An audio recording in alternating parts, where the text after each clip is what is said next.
siguro. Buo mo na friend sa mo. Oh, nice.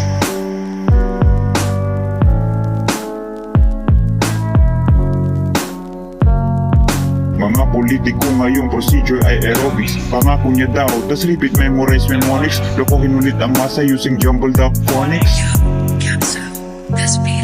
Scripted at may rehearsal, patak ng bawat luha. Kung tatanungin mo, walang alam maski hinuha. Grabing linis daw, daig sabong pinang merienda. Kailangang isiwala mga payaso sa Senado. Hindi pwede basta-basta pumasok sa Kongreso, magtiwala sa proseso.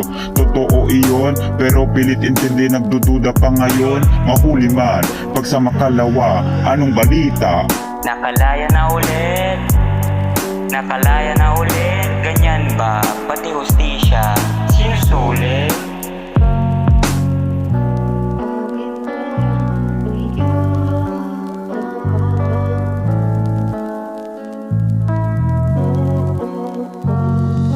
Hay nako, ba't kailangan pa ihingi? Marami sa inyo ay hindi naman bingi o sadyang pinipilit manatiling liwi.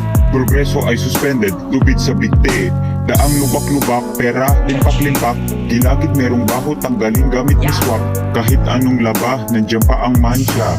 Namamanhid na rin parang inyong konsensya. Sabihin ng iba, hindi sapat ang penitensya. Ewan ko, tigilan yung pagpapakita. Taon nyo masyado, hiyang-hiya kami. Isang sigaw sa meeting, nag-complete agad, sige.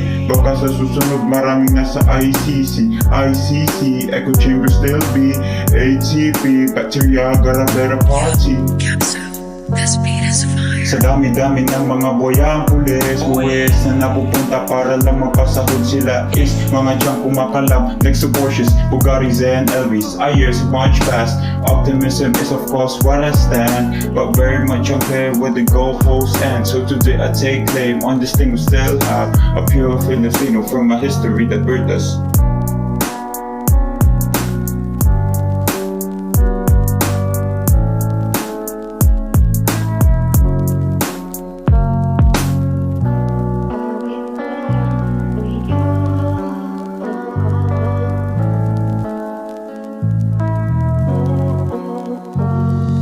Kasi ang panahon ay nakatakda para dyan sa malapit na eleksyon. Pagkakataon naman, hindi sa partido o pangalan na sasabi, bagkus yung naiiba sa dating gawin. Kasi ang panahon ay nakatakda para dyan sa malapit na eleksyon. Pagkakataon naman, hindi sa partido o pangalan na sasabi, bagkus yung naiiba sa dating gawin.